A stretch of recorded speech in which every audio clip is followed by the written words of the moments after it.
My name is Gillian Baraj, aka Baraka G. My name's Berenice van Leer, and we're from Wicked Jazz Connection, and you're watching. Toasted.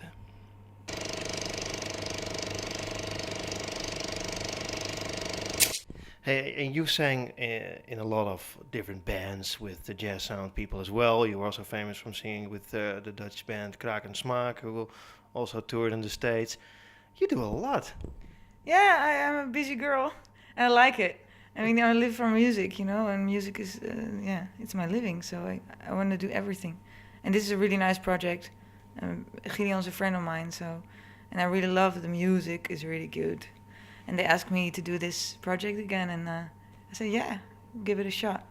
It's more than just a project, right? Because I mean, you have this beautiful CD out, and you guys will play. It's not just tonight, right? No, we're gonna play a lot. We're gonna play, hopefully, a lot of festivals, and do a tour maybe later this year. So I think this is our main goal, to play a lot, and maybe also outside Holland. I mean, that's our goal also, no, Giel? Yeah, as far as I'm concerned, definitely. Yeah. Yeah, no, I want to see the world with this band. Yeah. It's really, the great thing is because we have so many talented people that we're kind of flexible. We can either go for a more DJ, dance act oriented kind of thing where we have a DJ, and Ableton and all the electronics, and then have the live musicians. Or we can go, like we're going to do tonight, go with a full live band. So like we call it the XL. We have 3 horn players, we have percussion, electronics, we have drums, bass. So we can go either way depending on where we're going. It strikes me that you guys have been doing this for a pretty long time. You didn't get a lot of support from mainstream media. Apparently, you didn't need a lot of support from mainstream media, right? No, well, I think at some point we just got picked up because we had a good band, and people just, spread the word. And that's how one thing led to the other, and suddenly we were playing a lot. And all of these musicians are all doing their own projects. Everybody's very busy, and then everybody comes together here, and we have this synergy that just happens, and everybody enjoys it. So I guess that's how our reputation is built. Well, synergy that just happens with a lot of fantastic and amazing and international musicians as well. You have a guy from the Pharcyde on your record. How did that happen? Yeah. Actually, we just mailed him, I think. I mean, yeah, we've all been longtime fans of the Pharcyde. And really... Well, also, there was this key player. There was right, 2 yes, that's how it times started. he was playing on the Wicked Jazz Sounds Club night, Yeah. actually. So we got in contact with him, and he was really, like a fan of ours again. And I don't know. Yeah. And I think this is the contact, no? And then Yeah. Leroy emailed the guys from the Pharcyde. Yeah, you're It right. certainly is on your album.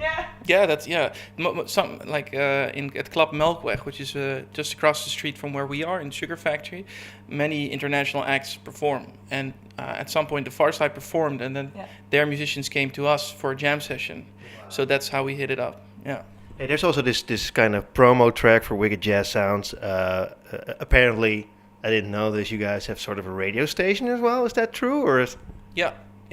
DJ Phil makes a lot of radio. He has a lot of different things that he does. We've had a long-running radio show on Radio 6 in Holland. Now he does Red Light Radio, so he's doing, Wicked Jazz, definitely also radio. For all those who didn't visit the Red Light District yet, there's another reason to go there because you guys have a studio there and there's a radio station there. Is that true? Yes, very much so. Yeah, and DJ Phil is doing his great thing there as well. Amazing. Yeah. Because there's like this track, it's track number 6. It's Irreminage the Foundation. And there's like Roy Hargrove on there and LTJ Bookham, I believe, and lots of famous people giving a shout out. Yeah, I think Phil did a lot of interviews for Radio 6 for his program. So then he asked, or when they were spinning somewhere, Phil was there, and he asked him to do a shout out for Wicked Jazz, or Roy Hargrove was there once in Sugar Factory performing, and then after that we had this Wicked Jazz Sounds Club night. So I think Phil just made contact and asked them to do a shout out. Yeah. Well, it's nice to have like 20 famous people on your album doing a shout out of it. It's of course funny, but I mean on the other hand it also states that this is really something that is a global movement, right? I mean it's based in Amsterdam, but you don't just have a Dutch following. No, that's exactly, I think, what it is. Like, this act is called Wicked Jazz Connection for a reason. We really I guess we're proud of the fact that the Wicked Jazz Sounds family is all about making connections with international musicians, within Amsterdam as well. And the shout-out track, like Irimi Nage, it's a Japanese word actually. It's really about showing that, that all these people, they are in touch with Wicked Jazz Sounds as well. So. Yeah. Beautiful song that I like of the album is Patience. You sing on this, of course. I immediately said this is the single. Will it be a single? Sorry? Will it be a single? Will it be out and will it promoted on radio? Oh, it's already a single.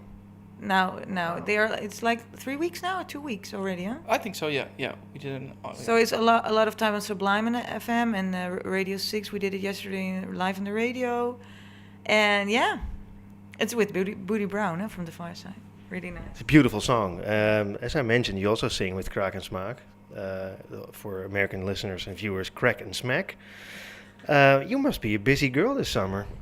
Yeah, this summer is going to be really busy, yeah. We're going to do a Wicked Jazz Connection in Germany. And then, and with Kraak and Smaak, I'll go also to Germany and to other places. Yeah, but a girl got to do what a girl got to do. I want to sing. I want to sing with great people, with Giel and with Kraak and Smaak. It doesn't matter.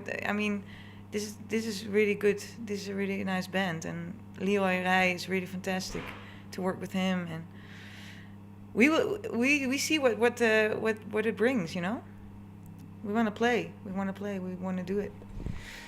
Will this album be out on vinyl actually? Because this is dying to be vinyl, I think.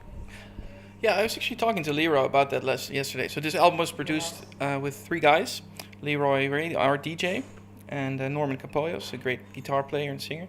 And we all have this idea that we want to go vinyl, definitely. But how and when, that's not entirely clear yet, because there's many ways to go about that. But definitely we have that desire. Yeah, we also think that the artwork really works well on vinyl size. So, yeah. Ursula Rocker is on the album. You mailed her as well, I guess. How did that come about? No, she was a couple of times in Holland. She did a really nice concert in the Sugar Factory before the Wicked Jazz Sounds Club night. Yeah. And she had really nice contact with Phil. She knew already Phil. And I was talking with her, and then you get contact with her. Yeah. There was a click, so yeah. Yeah. And she was nice. She was enthusiastic, no? Definitely. About and the song. She's wonderful and so talented. Yeah. We basically picked her up from her hotel because she was in Holland for one performance, and then there was one more day that she was available.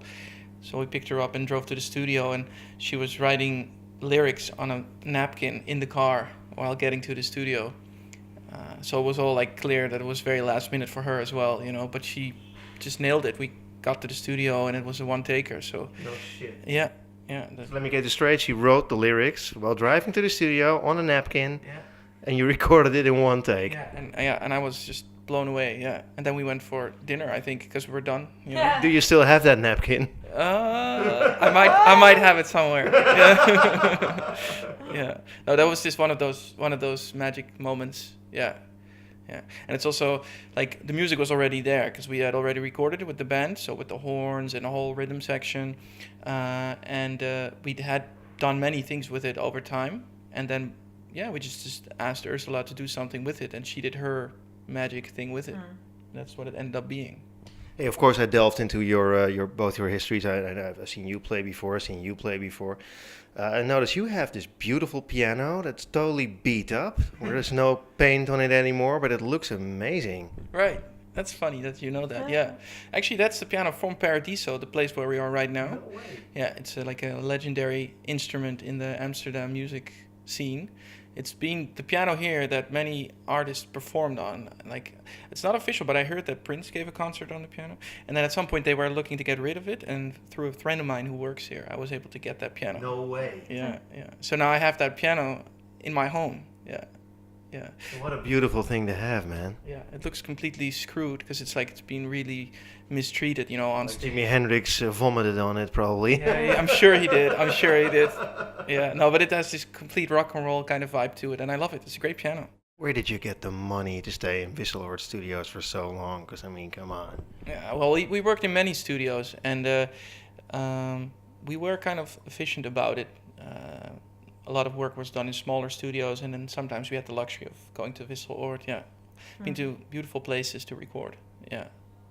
It's not just recorded in Holland, or Yeah, the whole album is recorded in Holland and in different studios. Some tracks were really produced, layer by layer, and sometimes we had all the musicians in one space to get that live vibe to it. It's because of the songs, because they're so different. We definitely had different processes of production. Some are more hip hop, more studio kind of things. Some things are really live. Yeah. And we had the great fortune that Darcy Proper was able to master the recording. That's something that I'm very happy with. She did a great job. Yeah. So. Because how did that come about? Well, I asked her. Is it just as simple as that? Ask people and they'll help you out? It pretty much is, yeah. That's actually a big discovery that I made. I mean, I sort of knew it, but especially in the digital world now, you just ask people, or you Twitter them, or you mail them, and you if you have your enthusiastic story about it, which we obviously have, then people want to work with you. Yeah. I get the impression that you guys have created your own world. You have your own list of gigs that you can play. You have your own crew of people that you play with. You have your fans, you have your following, and you can go on and on and on as long as you like. Is that true? Yeah, I guess. Yeah, definitely. Because you definitely built up some momentum over the years. Yeah, many people know the name. I'm always surprised, even in other countries, people just know Wicked Jazz Sounds. They know of it and they like it. So we've definitely built a name for ourselves. Yeah, that's very true. It's a great privilege. Yeah. So what are your plans now? I mean, you're going to tour your ass off? Yeah, and hopefully also with Wicked. We're going to do, now it's the party. There are a lot of people tonight, like 14 people on stage. And I think from that point, we're going to see how it's going to work out with the album. I think it's going to be big. Hopefully we're going to play a lot. Yeah. Yeah, album's going to be released. We're going to have a great party tonight. And then when we're all over, when we're back again from our hangovers, I think next week we're going to talk about the strategy for the coming time. We're going to do a lot of promotion. We're going to do a lot of radio gigs. We're going to do in concerto. We're going to do in-store. So I think they're going to be really nice things coming our way. So for everybody who watches it, who are going to miss out on the party because they're somewhere far away, check your website or check your Facebook page, and maybe you guys will turn up and play a gig. Yes, definitely. We're open to everything. Yeah. Music should be available by now online on different addresses, so be sure to check it out. Hey, and you guys do play in different lineups, right? It's not just always 14 people. It can also be the three of you, right? A DJ, keys, and a singer. Yeah, I think this is the extra large tonight. Yeah, of course. The other version is Gillian on keys, Leroy Ryan on the beats, electronics, and then we have a guitar player, really good guitar player, and I think a horn player like a trumpet or maybe a saxophone player who's always also playing the bass, keys, and me. So it's going to be 5, yeah? That's 5. Yeah, 5 people. 5 people. But still, this is you say it like it's something normal, But this would be unimaginable, like maybe 10 years ago, playing like that.